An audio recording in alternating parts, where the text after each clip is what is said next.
हमारी जिंदगी में मिठास काफी मायने रखती है, लेकिन जरूरत से ज्यादा मिठास कभी कभी जिंदगी का स्वाद बिगाड़ देती है और बना देती है हमें मीठे का बीमार, जिसे आम भाषा में हम शुगर या डायबिटीज कहते हैं। इसमें इंसान के शरीर में शुगर का लेवल एक तय सीमा से ज्यादा बढ़ जाता है और शरीर बढ़े ग्लूकोज को इस्तेमाल नहीं कर पाता और ये ग्लूकोज ब्लड में मिलकर पूरे शरीर के कई अंगों को काफी नुकसान पहुंचाता है। इसलिए वक्त रहते इस बीमारी से बचना बहुत जरूरी है। हिंदुस्तान में डायबिटीज के सबसे ज्यादा मरीज हैं और हर तीसरा इंसान डायबिटीज का शिकार है। अगर आंकड़ों पर नजर डालें तो एक ताजा रिपोर्ट के मुताबिक भारत में लगभग 7.4 करोड़ लोग डायबिटीज से जूझ रहे हैं और 2024 तक डायबिटीज के मरीजों की संख्या 12.5 करोड़ पहुंचने का अनुमान है। इंटरनेशनल डायबिटीज फेडरेशन (IDF) के मुताबिक दुनिया भर में 12.11 लाख से ज्यादा बच्चे और किशोर टाइप 1 डायबिटीज से जूझ रहे हैं। इनमें आधे से ज्यादा पेशेंट की उम्र 15 साल से भी कम है और इन आंकड़ों में भी सबसे ज्यादा भारतीय बच्चे शामिल हैं। पिछले साल दुनिया भर में डायबिटीज से करीब 67 लाख से ज्यादा मौतें हुई थीं और आज भी इतने अध्ययन और शोध के बाद इस बीमारी का पूर्ण इलाज नहीं मिल पाया है। अब जरा नजर डालते हैं इस बीमारी के इतिहास के बारे में। डायबिटीज का पहला मामला इजिप्ट में 1550 बीसी में पाया गया था। पहली बार यहीं से बीमारी के रूप में इसे पहचाना गया और बार बार पेशाब जाने के लक्षण को इसका पहला लक्षण बताया गया। लेकिन शुगर लेवल को चेक करने के तरीके की खोज सबसे पहले भारत में हुई।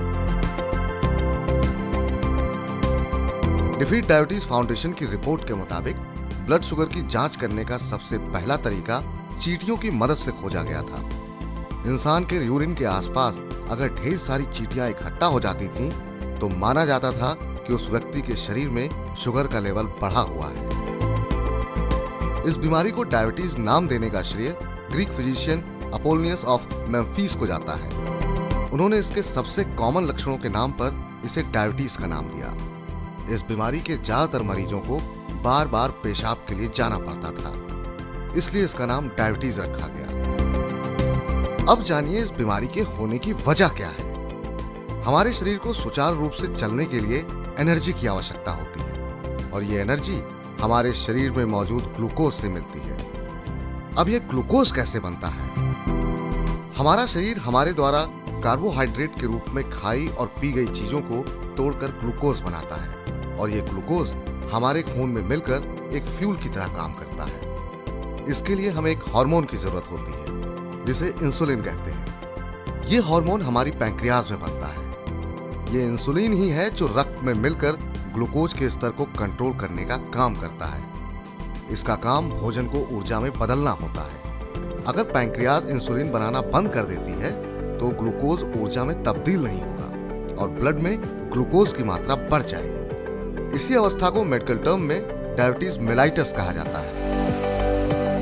अब डायबिटीज के प्रकारों के बारे में जानिए। डायबिटीज दो तरह की होती है, पहली टाइप 1 और दूसरी टाइप 2। अब आइए जानते हैं इन दोनों में फर्क क्या है। सबसे पहले बात करते हैं टाइप 1 डायबिटीज की। टाइप 1 डायबिटीज आनुवंशिक तौर पर होती है।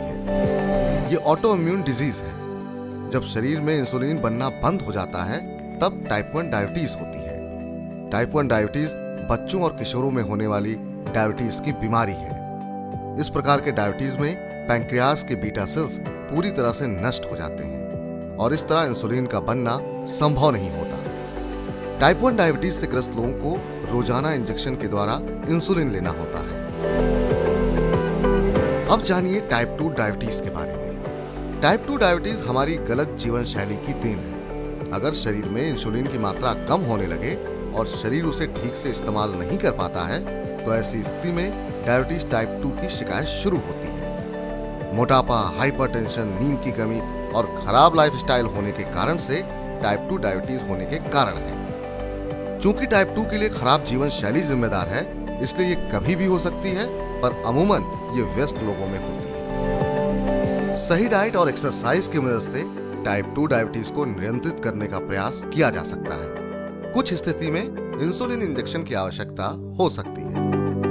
इसलिए डायबिटीज के मरीज को इस बात का विशेष ध्यान रखना चाहिए कि वो कब और क्या खा रहे हैं, जिससे उनका ब्लड शुगर लेवल नियंत्रित रहे। इसके लिए डॉक्टर द्वारा बताई गई दवाएं और नियमित एक्सरसाइज से इस बीमारी को पूर्णतः कंट्रोल में रखा जा सकता है।